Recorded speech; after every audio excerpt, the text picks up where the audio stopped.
Welcome to book. Yes, the other day I was in here and I was looking for a book on algebra, and I was sold this book that says math on the cover, written in ink on what appears to be paper of the construction variety. Yeah, so what's the problem? You would think, considering the single word on the cover would imply there would be at least some math in it, there's approximately, by my estimation, zero math. So what should the cover say? If you'd like to flip through some of the pages, it appears to be a compendium of discredited dinosaurs. So?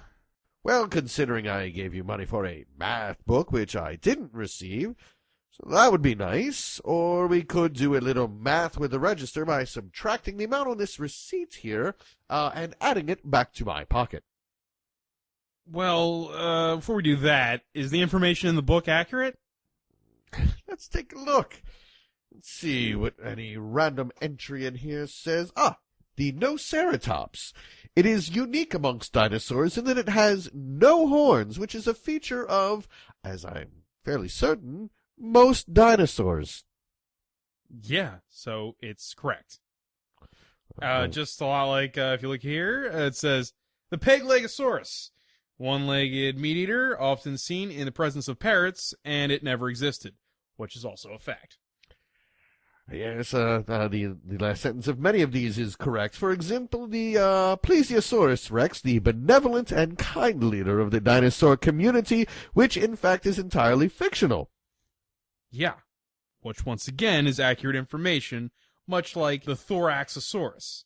It's a dinosaur, sans thorax. And that never was a thing.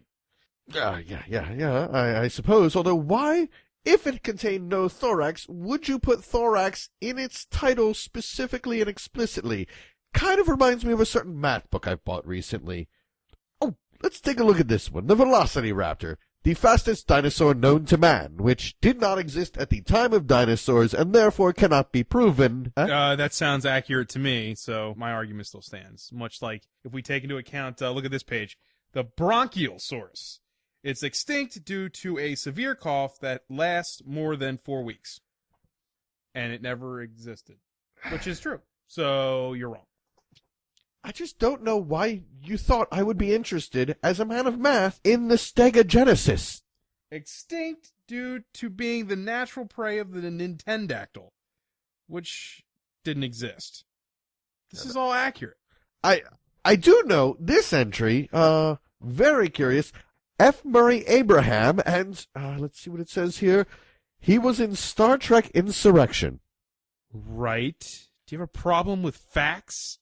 And also, he wasn't a dinosaur. Argument still stands. Well, considering how full of facts this book is, I'm surprised Barney's not listed.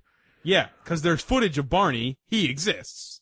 I like facts when they're in textbooks that pertain to the subject matter of the name on the cover, which is usually, I am assuming, the point of said cover.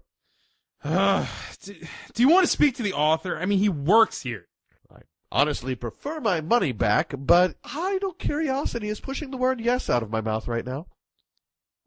Steve! What? This guy, he has a question about the math book. You got a problem with my math book, man?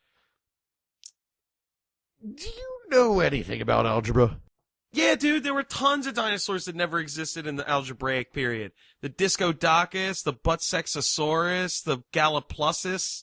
Steve, I'm not really sure, man, but I don't think that's math. Yeah, it's math. All of them existed, now none of them do, so all minus all is nothing, and that's math. Yeah, you know what? That kind of does make sense, man. That is kind of math.